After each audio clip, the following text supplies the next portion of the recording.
Mm.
Good morning.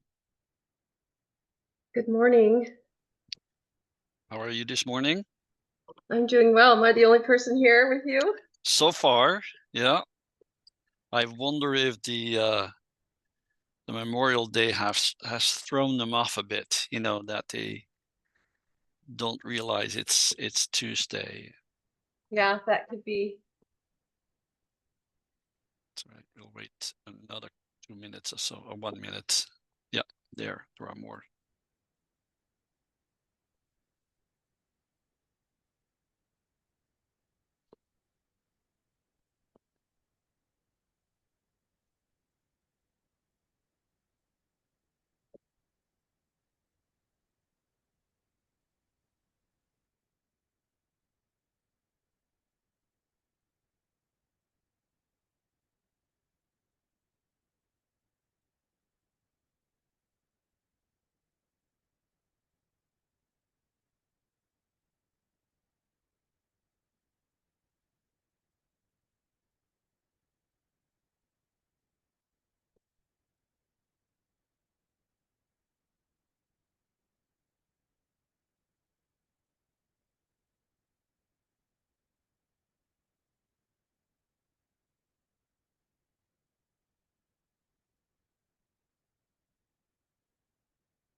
Okay.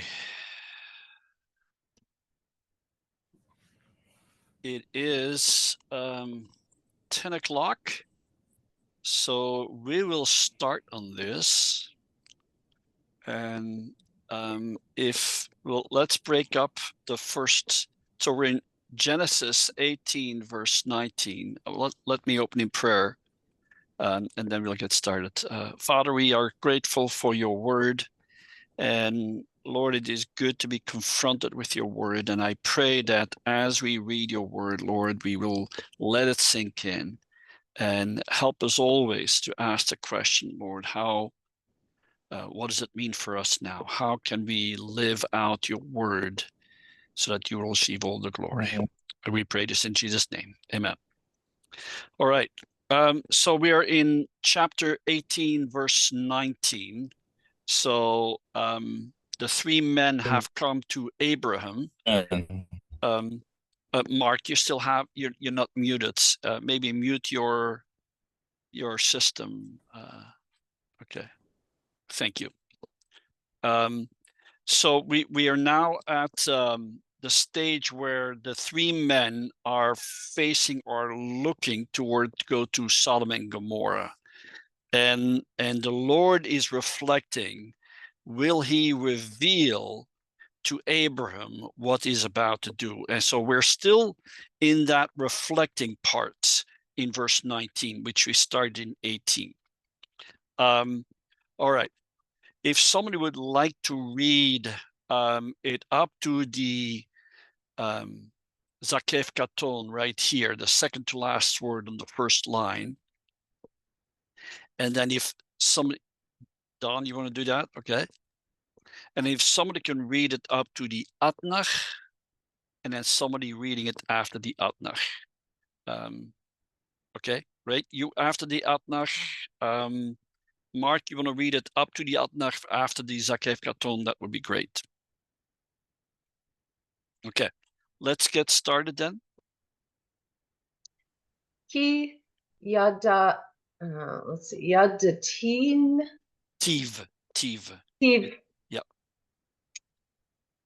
Lama'an. Asher. Yetzave. Good. Yetza. That one's a tricky one. Yetzave. That's good. Yetzave. Et banav. Good. Va'et. Beiti. Beto. Beto. And then one more word. Acharav. Yeah. Acharav. Good. Mark.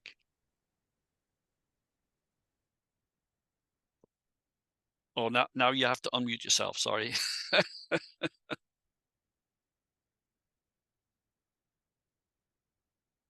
Okay. Okay. That Adonai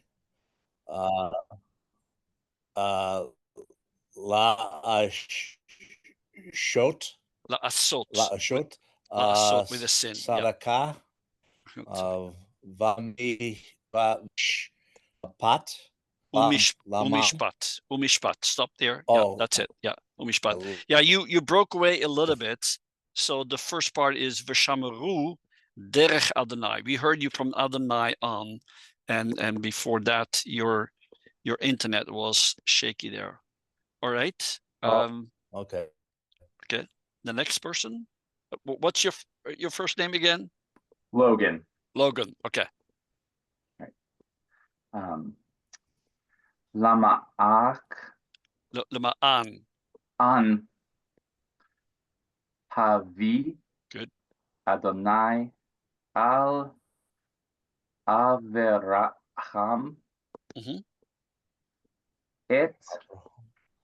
Asher. Dever. Alive. Good. Alive. No, that's good. Yeah.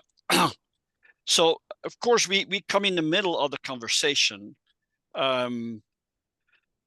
because in 18 we say, and Abram, he will surely be a great nation and numerous, and all the nations of the earth will be blessed in him. And then we come to 19:4, and then literally it says, well, what it says here, yadativ. But so it is the verb yada, first common singular, with a suffix. And yada normally means to know, but here to know has a little bit special meaning here, in that it's not just to know mentally, but to know to choose. For I've known him, I've chosen him, so that Asher Yotzaveh, and this is one of those rare middle vav verbs where the vav remains a real consonant. And so, anybody can tell me what binyan this is? Yotzaveh?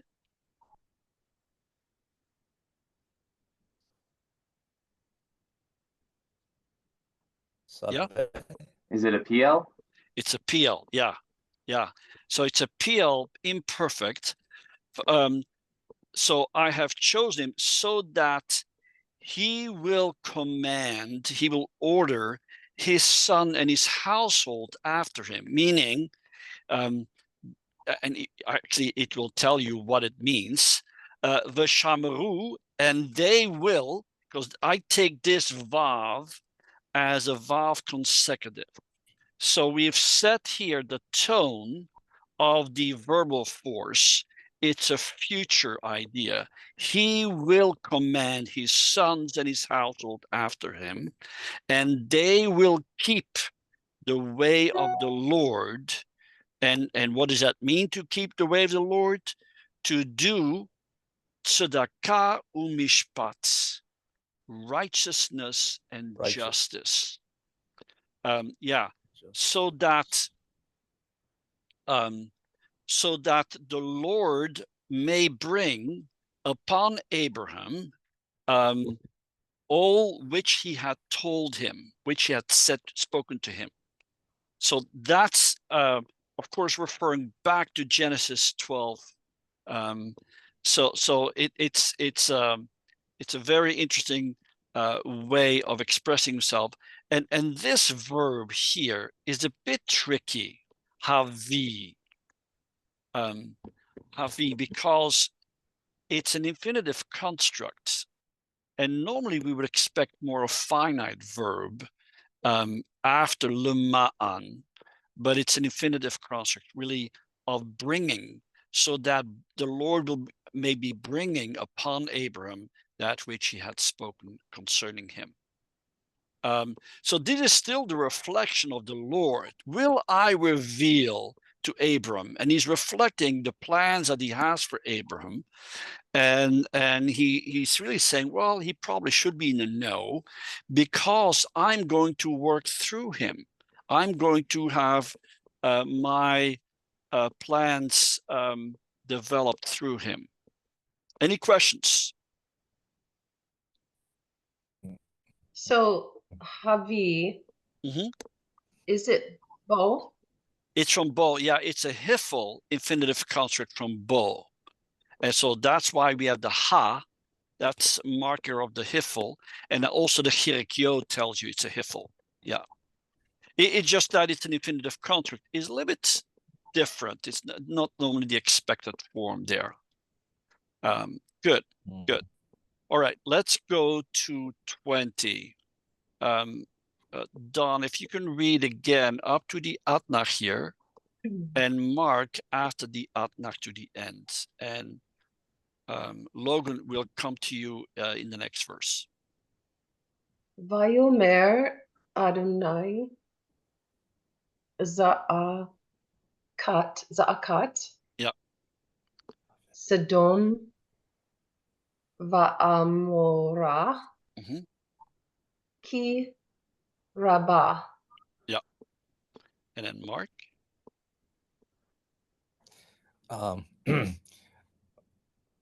Vachach tatam.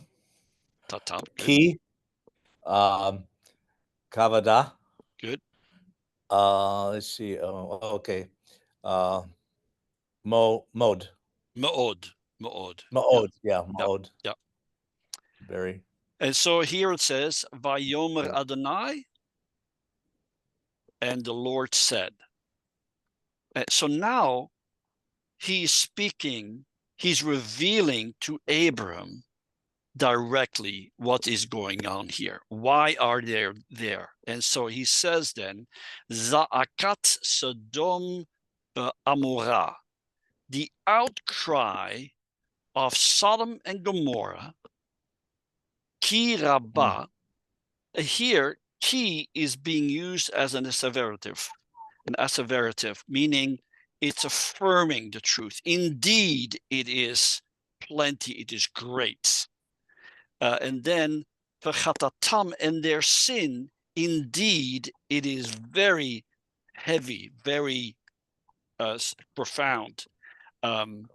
So he's telling Abraham that this is why they're there. You know, the outcry of their sins and their wickedness is so great. And then he will say more about that in the next verse. But it's interesting here that ki, which we normally translate because or that, but here it's used as an asseverative, affirming indeed that. So normally would have expected something like af would be another one. But here it's key, and it's used twice in that, and you can see that in the grammars, affirming of what is being said about Sodom and Gomorrah. Indeed, the outcry is great, and their sin is very, very profound, very heavy. Any Could you- questions? Yeah. More of a theological question. So in a place like Sodom and Gomorrah, and God says he hears the outcry and their sin is very great. Is it the same or is it different when God hears the cry of the Hebrews in Egypt? I'm just wondering what kind of outcry is he hearing, I guess, like in Nineveh, of sinful people? Yeah. The word outcry is a bit neutral, right? Because za'ak is just to cry out. And so you wonder what's going on. But then the parallel line makes it clear. Their sin. So it's the outcry really of their sin that is so great. But you're not really told immediately, the outcry of Sodom and Gomorrah, it is great. Whose outcry? Is it Sodom and Gomorrah's outcry, or is the outcry about Sodom and Gomorrah? So the question is this a genitive, a construct phrase? Is this a subjective genitive or an objective genitive? And that's the question we have to deal. Now, the second line makes it clear. It's not Sodom and Gomorrah who's doing the crying, but people are crying about Sodom and Gomorrah. It's their sin that is so heavy, that is so grave. Yeah. So does that answer your question? Yeah, I was just puzzling over whose outcry, why is God reacting? Yeah, Za'ak is a bit, or Za'aka is a bit neutral. And we'll have to see how are we filling this in. Because you see it in the Psalms all the time, where za'ak, the verb, or za'aka, the noun, is being used, where the psalmist is crying out to the Lord. Is expressing his distress. So that is kind of neutral, but the context makes it clear. Oh, it's the outcry about Sodom and Gomorrah that people have that is so great. All right, let's go to, yes, go ahead, Logan. Is that crying out? Is that the same word used in Genesis 4 for Abel's blood that's crying out from the ground? That's a good question. Let me see. Because that would be like, no, that'd be almost anthropomorphic. Yeah. It is. No, it is something very close. So here it is za'aka. There it's tsa'ak with a tzade, not with a zayin. But I sometimes wonder, because they're identical in everything else, if this is a dialectical thing. If in one dialect they say tsa'ak, and in the other dialect they say za'ak. And so it's good remark. Yeah. But it's interesting. It is tsa'akim. It's crying out. So a little bit different. Okay, let's go to 21. Logan, if you can read it up to the Atnach right here. Okay. And then down after the Atnach, it's not much, but if you can read that part, yeah. Irada na ve'ere hakitsa akaha akata. Yeah, hakitsa akata. Hakitsa akata hava'ach alai ashu. Asu with a sin. Yeah. Kala. Oh, yeah. Well, that's fine. Go ahead. Normally that was still Logan's word. Kala, good. Sorry. Should I go on? Yeah, go on. Okay. Ve'im lo eda'a. Eda'a. Yeah. this is the verse with the cohortatives. I mean, almost every verb is a cohortative, okay? And some of them are clearly marked as a cohortative. Others, because of the verbal form that it is in there, it's harder to see, or you cannot see it really in the morphology, but the context demands it. And so here it is eradana. And together with the na, you could translate is, I want to go down. Or let me please go down, but it's more like I want to go down. You know, it's a volative, it's an expression of a wish. So, and the kametz he at the end tells you it's a cohortative. That's typical what you do. You add a kametz he at the end of the first person, and that tells you it's a cohortative. So it is from the verb yarad. Yarad, like most first yod verbs or true first va verb, because that's what it is, they will lose that yod in the imperfect. And so the aleph is from the first common singular. And so literally, I mean, what it wants to say then is, I want to go down and let me see. So this is again a cohortative, but because of the third he, it is not, you cannot add a kametz he at the end, because the verbal, you cannot add a kametz he on top of a single he. So they just don't do it, but it's the same verbal form, the verbal force. So I want to go down and I want to see, and then here it is the interrogative particle. Now this is, it's almost looking like a definite article, and it is not. It's actually an interrogative particle. If according to its outcry, the one that's coming to me, they have done all of it, or all according to it, all of it. So did it again, that same word, tsa'ak, tsa'aka, but now it is with the third feminine singular suffix. According to its outcry that has come to me, they have done all of it. Yeah, all together.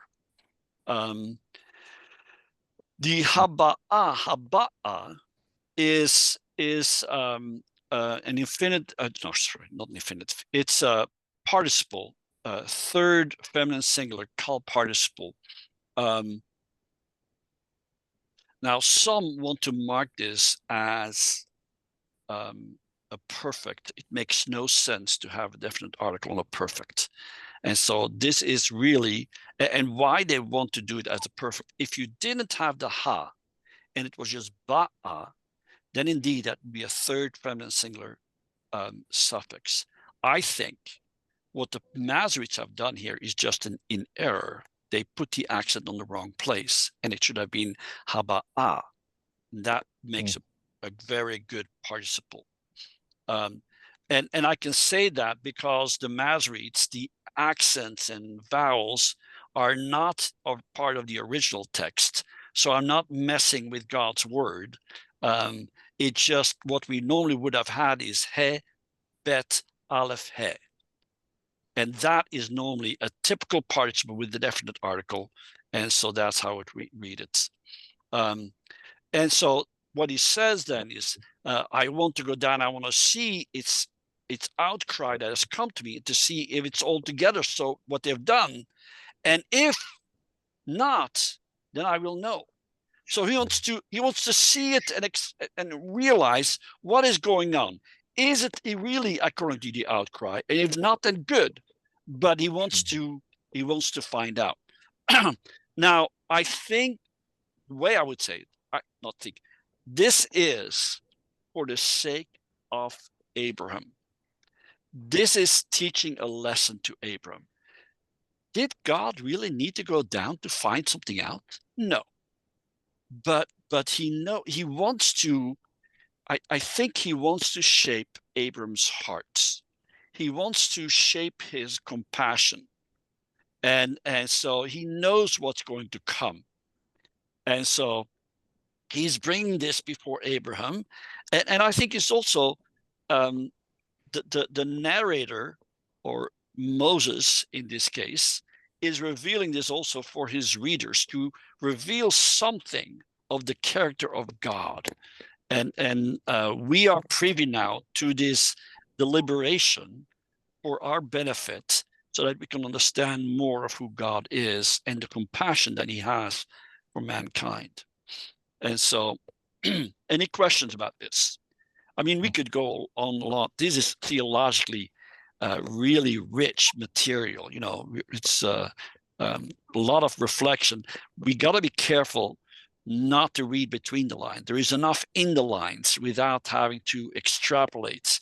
The rest of scriptures will flesh this further out. And so often what we want to read between the line, it's in the scriptures, but I don't want to put it in the places where it is not. So we got to be careful with that. All right. So also this eda'a, and if not, I will know. It's again that cohortative. It's again a cohortative. The kametz he ending marks it again as a cohortative. So, and if not, I will know. So he wants to know. That's the volative nature of it. So whenever you see a first person with a kametz he at the end, think cohortative. Think cohortative. It's a nice marker. It gives you an idea of what's going on. And it's expressing the wish of the speaker. I want to go down. I want to know. So, and stuff like that. Or I will, so that I may know. And stuff like that. Okay, let's, who is, yeah.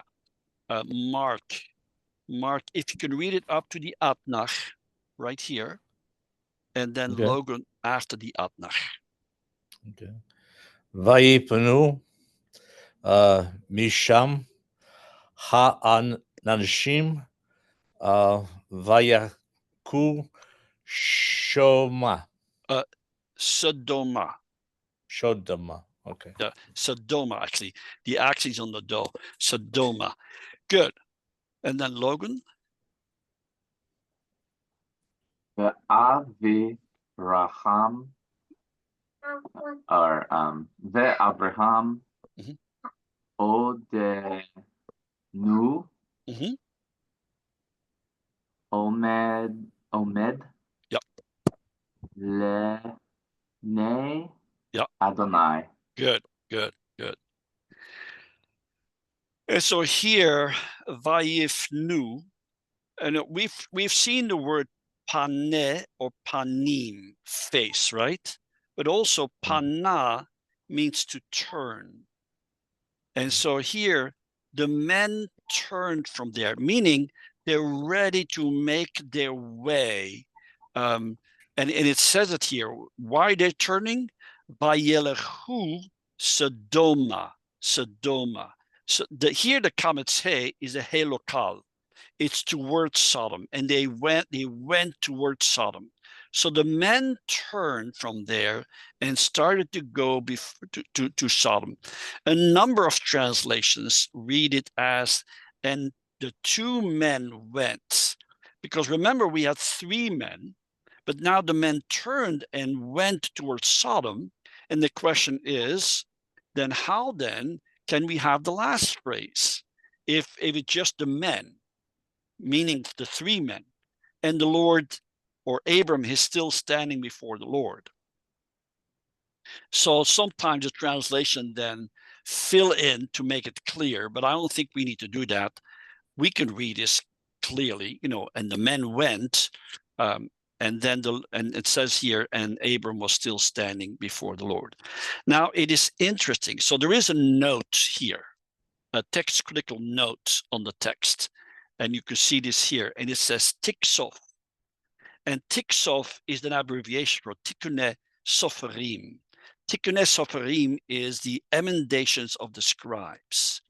So there are about, I don't know, around 20 corrections from the scribes changed the text on purpose, but they made a list of it so people knew, okay, I'm changing this here. And why did they change it? Because they felt to leave it like it is, that then God's honor might not be preserved well. There is one text where one would say, oh, curse God. And they changed it to bless God. But the scribes were so reverent of the text, you can't just change the text. So if you change the text, you make a note so people know how it really reads. And so originally it read, and the Lord was still standing before Abram. What's so offensive with this, that the Lord was still standing before Abram? Because the idea of standing before somebody is somebody who's ready to serve or to ask for advice. And they could not have it that the Lord was standing before Abram as if to serve him or to ask him for advice. So they switched the nouns, and now it's the Abram that's still standing before the Lord. Now, that's an idiom, but what the problem with the idiom is that sometimes you can have somebody literally standing before somebody. We have that in English too, where we have a saying that if you take it as a proverb, it means one thing, but it could also mean literally something, something like that. And so there is a different connotation then. And I'm trying to come up with something, and of course I go blank, but I've seen this in English too, where we can have something and it can be taken as an idiom, or it can be taken literally. Here, we should be taking it literally, that he was just standing there still. He hadn't left yet, like with the two other men. And so we see that while the two men are going to check out to see what's going on, the Lord is not done yet with he knows what Abram is going to ask, and he wants Abram to go and ask that. All right. Any questions? So I've not said much about the parsing and stuff like that. If you have questions about the parsing, I'd be glad to do that. I just want to focus a bit more on us reading and interacting with the text. So we come back to Don, I believe. Don, if you can read it up to, we don't have much here, it's a short verse, up to the Atnach, and then Mark after the Atnach to the end. Vayagash Avraham Vayomar. Yeah, Vayomar. So that's the interesting part. Normally it would be Vayomer, right? But because of the Atnach, and the Atnach is placed on the last syllable, the accent is there, and so we don't have the segol there, but an still, which is what we normally would expect anyway. Yeah, Mark. Okay. Ha'af. Tesfe. Tispe. Yeah, Tispe. Hadik. Im. Russia. Yeah. So here is Vayigash Avraham. This is from Nagash. So the nun got assimilated, and that's why we have a Dagesh in the Gimel. So normally it would have been Vayingash, but if you say it fast, it almost naturally gets swallowed up in the Gimel. Vayigash.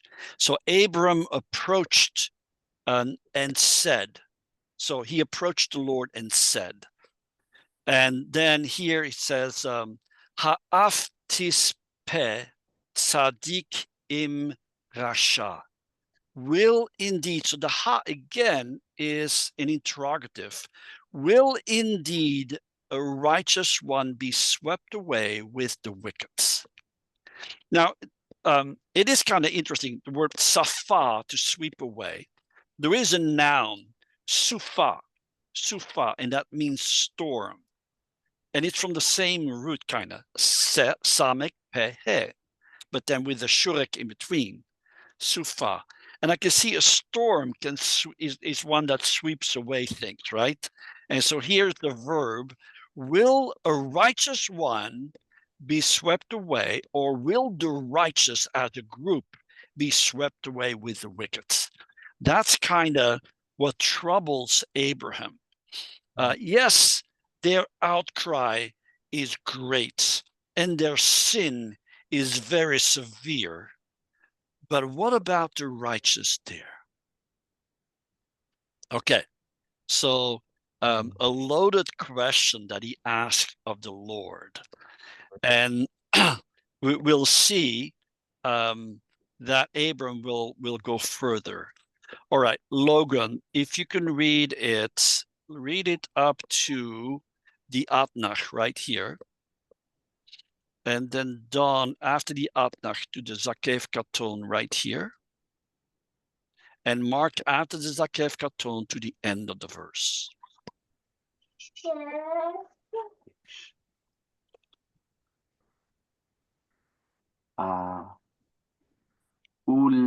Ulai. Yeah. Yesh Hameshim Sadikim Vetok Ha'ir. Good. Ha'af. Tispe. Velo. Tisa. Lamakom. Good. And then Mark. Lama'an. Mishim. Good. Sadikim. Yeah, Tzadikim. Okay. Bar Rashbahal. Bakorav. Bakirbach. Yeah. Bakirbach. Yeah. Yeah. Bakirbach. Good. Okay. When I teach it in person, some of my students love this word, ulai. Perhaps, that's such a great word. Perhaps, and then he says, yesh chamishim tzadikim. Perhaps there are 50 righteous, but toch ha'ir. Toch is from tavech, and tavech means midst. Perhaps there are 50 righteous in the midst of the city. Will you indeed sweep away, and will you not? Here, this is tisa, is from nasa. Nasa means to lift, carry, right? Yes. But it can also mean, right. It has also some other connotation to forgive. Will you not forgive, lift up the place or forgive the place? Meaning, will you not have forgiveness for them? On account of the 50 righteous which are in its midst. So 2 different ways to say in the midst of. Kerev and Tavech. And both of them are used here. So here, Abram is painting a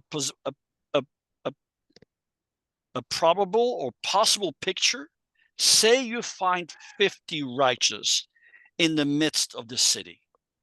Will you then sweep them away, or will you not forgive on account of the 50 that are in it? And so he's not done yet, with what he's saying.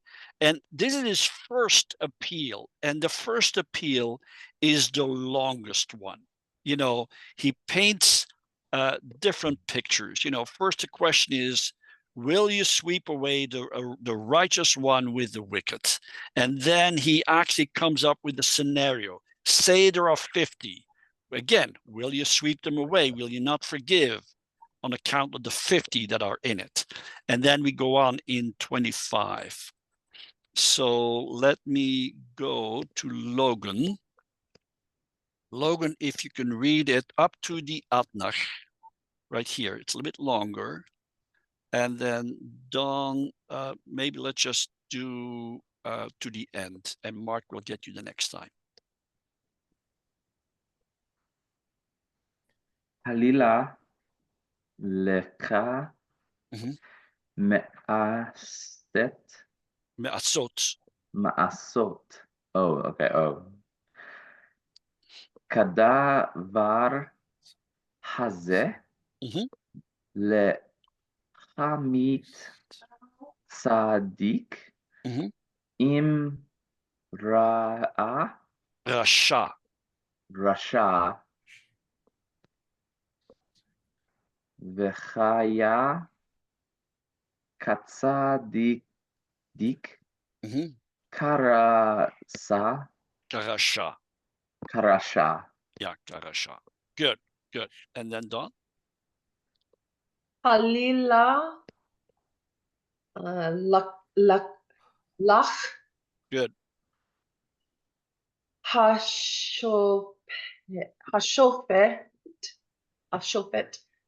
kol haaretz lo yaaseh, Yeah. mishpat. Mishpat. Now, these are bold words. Let me first translate, but just think, this is a man. And I think, yeah, how do I understand this? I think as Abram grew, he realized he can be very honest with God, and he's being very honest with God. Chalila lecha really means may it not be, or by no means to you, from doing this thing, like a thing like this. So me'asot is the infinitive construct from asa with the preposition min, from doing like this thing. So he's saying, no, let it not be. And he explains why he says that. So this is a very, very strong word, halila. It's almost like anathema. No way. By no means. And he explains in here, lehamit. This is from the verb mut. Mut means to die, right? Mut means to die. But here it's in the hifel, to kill. So in the hifel, the verb that means to kill the righteous with the wicked. And it will be like the righteous, like the wicked, meaning the lot of the righteous will be then the same as the wicked. And then again, he says, Chalila, and now it's lach, I'll say something more. But again, it's the same thing, by no means to you. And then it says here, Hashofet, kol haaretz, will the one judging all the earth, lo yaaseh mishpat, will he not do justice? And so this is loaded. He's saying, no, we know you will judge everything. And will you now just treat the righteous with the wicked, like the wicked? Here, we see this on a regular basis. It is lecha and then lach. Again, if we had no vowels, it would look exactly the same. So how do we explain this? Either sometimes I say, and we see this a lot in Ruth, where the gender pronouns are not always accurate. And I think it's more a dialectical thing. Here, because it's one person speaking, I wonder if the Masoretes just got it wrong. But we see this. I don't really know. I mean, I'm very careful with that. I don't want to say that the yeah. I'm nervous about saying that because I know these were scholars, and just to quickly say they got it all wrong, I'm really uncomfortable with that. I don't really have a good explanation why it is one lecha and the other one lach. This would be a second masculine singular suffix, and this would be a second feminine singular suffix. So it's a little bit strange here. But theologically, of course, he's giving a foundation why he thinks God should not do it, or question, will you really do this? Will you now make the lot of the wicked, of the righteous, the same as the wicked? And that's the struggle that he has. Now, it's interesting that he deals with that he says that. I'm sure in Abram's lifetime, he must have seen the righteous suffer with the wicked. But now that it is directly connected with God, he's hoping, I guess you could say, if you see the righteous suffer with the wicked in places, you could say, well, that's just man at work, and kind of not thinking about God's rule so much. But now it's God directly. And so that's the real struggle he's facing with this. And he's trying to find an answer really for himself. Okay, let's go to 26. Mark, let's come to you. If you can read it up to the Atnach, so the whole first line, and then Logan, if you can read the last part, so the second line. Okay.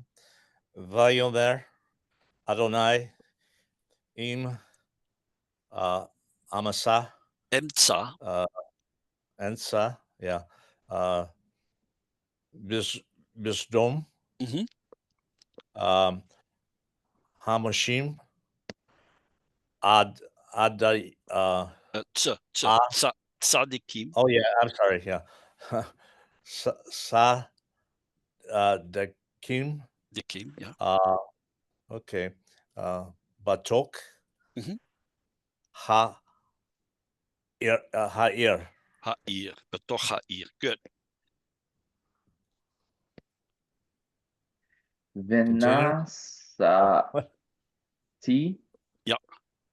Lekal. Lechol. Lechol. Yeah, this word is always chol.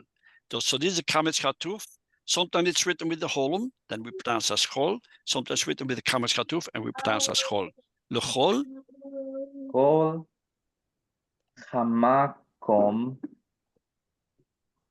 Ba'avuram. Ba'avuram. Good. Ba'avuram. Yeah. And so here it says then, and the Lord said, if emtsa, anybody know what that root is? Emtsa? So it's mem tzade aleph, which means to find. Yeah. If I will find Bisdom in Sodom, Chamishim tzadikim, 50 righteous, betoch ha'ir, in the midst of the city, then I will forgive the whole place on account of them. Again, it's that idea, nasa, to forgive. And here, this is the vav consecutive. So the verb we see here, the verbal force is that imperfect. It's something that will be done in the near future. And so that continues here also with this one. So vav consecutive. So not I have forgiven, but I will forgive the whole place on account of them. But avuram, am is the suffix, and avur on account of them. Any questions? Okay. Let's go to 27. All right. Don, if you can read, yeah, here's the Atnach. So you read it up to the Atnach, and then mark after the Atnach to the Zakev Katon right here. And then Logan after the Zakev Katon to the end. Vaya'an Avraham Vayumar. Good. And then Mark. Hene. Uh-huh. Henena. Good. Ho alti. Yeah, good. Okay. La davar. The Daber. La daber. El Adonai. Adonai. El Oh, Adonai. Adonai. Yeah, I didn't Yep. see the Yod. Okay. Okay, good. Okay, stop there. Yeah. Okay, and then Logan. Anoki, Afar, Va Efer. Good, good. And so based on what God had just said, now there is a reaction from Abram. And Abram answered and said, behold, please, or see, I have started to speak to my Lord. And so this verb is from Ya'al, and it's a very low frequency, but it's a hifel. It's a hifel, and we know it's from Ya'al, and that Yod is really originally a first vowel, but all first vowels change to a first Yod. But it shows back again in the hifel. In the hifel, that holum is reoccurs. So he says, behold, I was willing to speak to my Lord, and I am afar va'efer, and I am dust and ashes. So very interesting. He's recognizing that he is a created being, and he's speaking to the Lord of heaven and earth. But he said, I've started to speak, so I might as well continue. And so that's what we see then in verse 28. Don, if you can read it, I'm going to break it up a little bit here. Yeah, read it up to the Zakev Katon here. Mark after Zakev Katon to the Atnach, and Logan to the end of the verse then. Ulai Soon. No. Yeah. Yachserun. Hamashim Sadikim Hamisha. Hamisha. Okay. Hatosha. Hold on. Hatohit.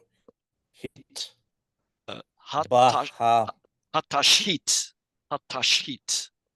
Yeah, yeah, tongue twister there. Maha Masha. Bachamisha.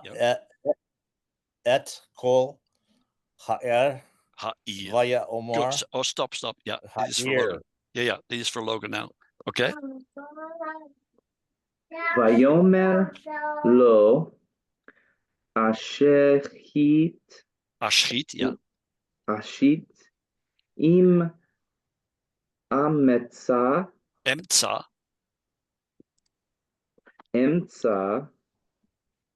Sham Arevaim.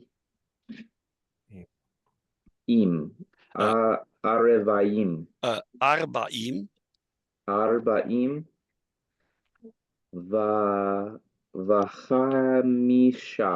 Vachamisha. Good.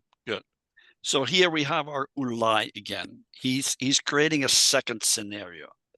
Ulai, And so he's saying, perhaps the 50 righteous will lack 5. The 50 righteous are lacking 5. So it's an interesting way of saying the 50 are lacking 5, meaning there are not 50. Okay, but he's shifting the whole debate from 50 to 5, and then it really is brought out in the last part. Will you destroy the whole city on account of 5? And this is so interesting because he has changed the whole narrative. You know, say there are in Sodom, I'll say 10,000 people. And he started with saying, what if there are 50 righteous? Now he has shifted it. And he's saying, what if there are 5 unrighteous? We cannot find 50. We're missing 5 righteous. So we have 5 more, too many unrighteous. So it's just look at 5. But really, if there are 10,000, there are really 9,955 unrighteous. But he has shifted the whole debate as to missing 5 righteous, which is genial, you know, to come talking about, you know, it's like you're saying, well, I'm supposed to pay back a loan, and are you gonna, you know, I'm missing $5 or something like that, you know. But no, you were supposed to pay back $50 and you don't have it. You only have 45, but you're leaving out that actually the whole loan is 10,000. Yeah, it's so fascinating the way he has masterfully crafted this, and the Lord doesn't really fall for the trick, but he clearly states still, he said, I will not destroy if I found there 45. So he's not going with the 5, there are 5 lacking. He's saying, if we only find 45 righteous, I will not destroy. But I just think it is such an incredible way that he's arguing. It's quite something.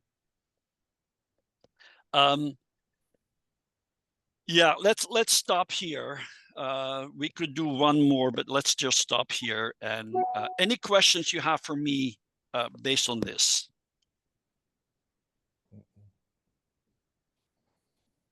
One of the things I've wondered is, obviously Abraham is thinking of Lot, and Yep. does Abraham have any idea of Lot's state at this point? Well, we are not stated much of that, right? We don't even have much to go on of how Lot is functioning. He was wise enough to follow Abraham to the promised land. When he picked out his lot, his no play on words meant there, his portion, he looked at something that looked good in his eyes. You know, so he saw the region well watered, and he chose that. And to me, that says a little bit, because even in 14, Abram did not wanted to have anything to do with the king of Sodom and Gomorrah, because even then he was tainted. But when they split, this was known to Lot.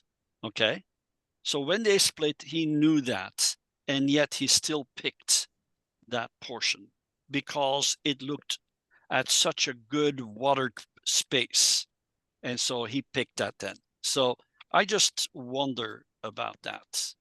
If he, it's not explicit, but I think the author is hinting a little bit that he might not always have had the Lord's way in mind, and it's kind of very important for us also. Actually, I take that back.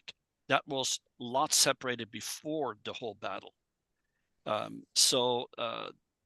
Lot separated, because that's why Abram went to battle for Sodom and Gomorrah. So I'm sorry, but still, when the description is there, if Abram knew in the following story, I just wonder if Lot would not have known back then also. So it's in 13 that they separate. It's in 14 that the battle is. I got this confused here. So I'm grasping on little things. There is no clear description of his mental or spiritual state. We only have some hints at it. And from the later story, and maybe I'm reading too much backwards now, is that we know that he looked at the land, and the only qualification is that he says is that it looked well watered, so it looked good in his eyes, and that's why he picked it. I just wonder about that. It's dangerous for all of us to look at things if they look good in his eyes, good in your eyes, and we need to always say, but is this the right thing to do? You know, is this really where, if God is behind this? Sorry, I went a little bit almost over, and Mark had to leave, it seems. Yeah. All right. Well, thank you, guys. Thank you so much for taking the Let me know if I can do it in a different way that would be more appealing. Let me know. I'm just walking through this with you, and so I didn't ask much of the parsing today. Thank you. All right. See you guys. Thank you so much.